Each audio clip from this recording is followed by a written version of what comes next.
Hi everyone, welcome back. In this video, we'll talk about human perception.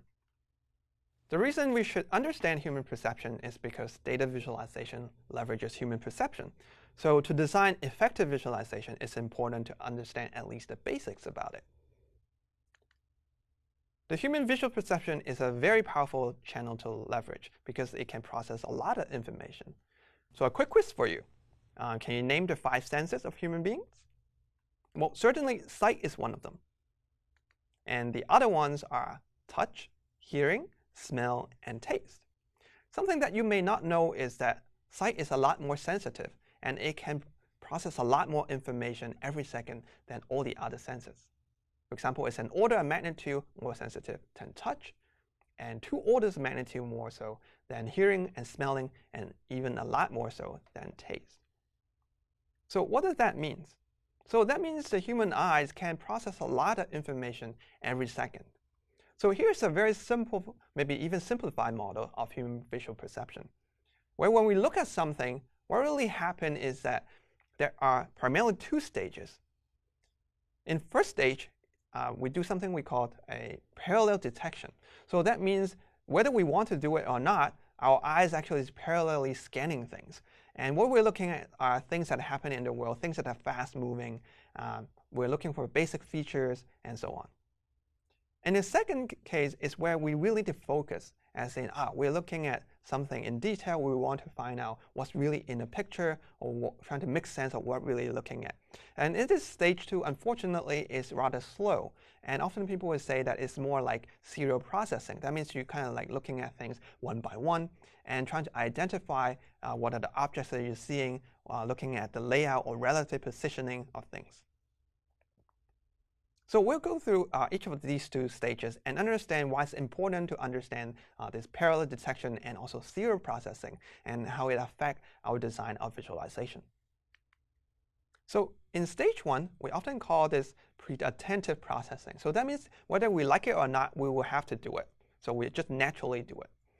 It's a very rapid stage, and it happens in parallel. So that means that we can do a lot of this at the same time. And it's also automatic.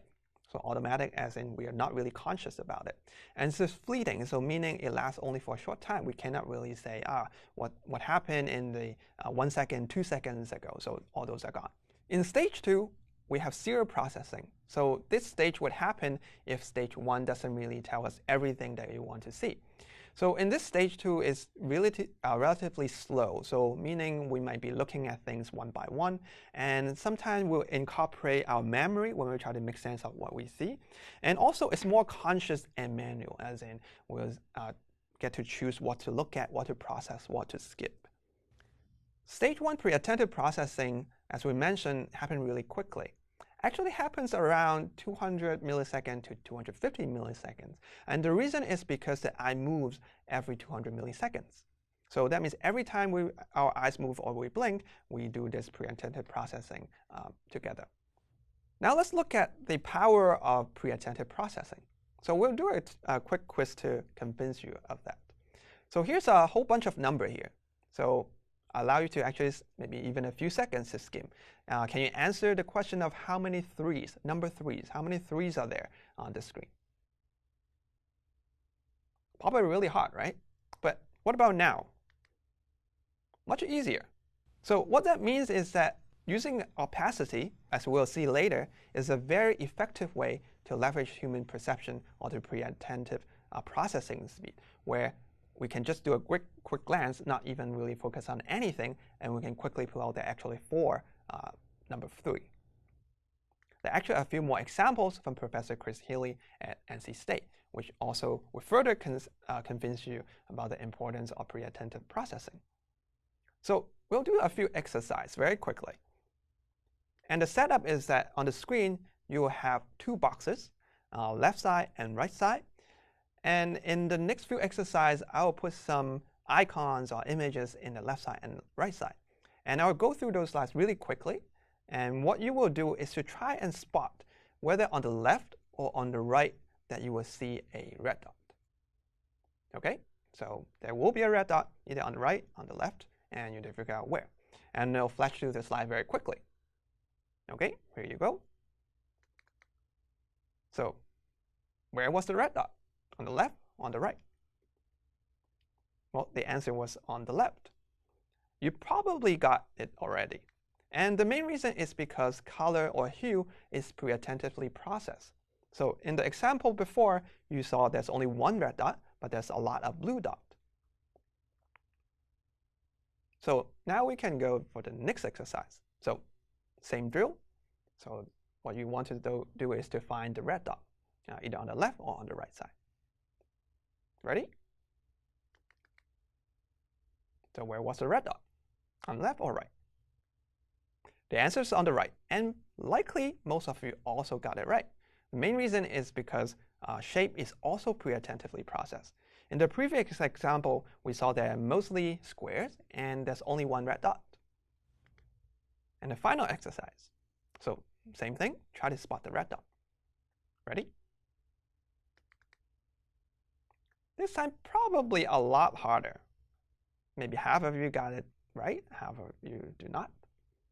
And the main reason is because hue and shape together are not pre-attentive process. While hue alone is, shape alone is, but when you combine them, it's actually not. And the answer is actually on the right. So for those who can really spot it quickly, we're already looking on the right, you will see that the red dot was on the right-hand side. So there are actually some very well-known facts about what kind of visual features can be pre-attentively processed. So for example, what we saw before, hue, shape, they are, and also very effectively would be length, width, size, curvature, and so on. So this is a quick list of all those features that can be pre-attentively processed. And even better, I would recommend that you read the book, Show Me the Numbers, where you have a very nice chart to really show you or to group all the pre-attentively processed features into a table and also in a very visual format. So here we'll see the same information. We can say if things differ by length, if something stick out, we can very easily pick it up. Similarly for size, when something is much larger than the other, very quickly to pick up. In this video, we saw an overview of human perception and learned about why our visual perception is very powerful in that it can process a lot of information at a high rate.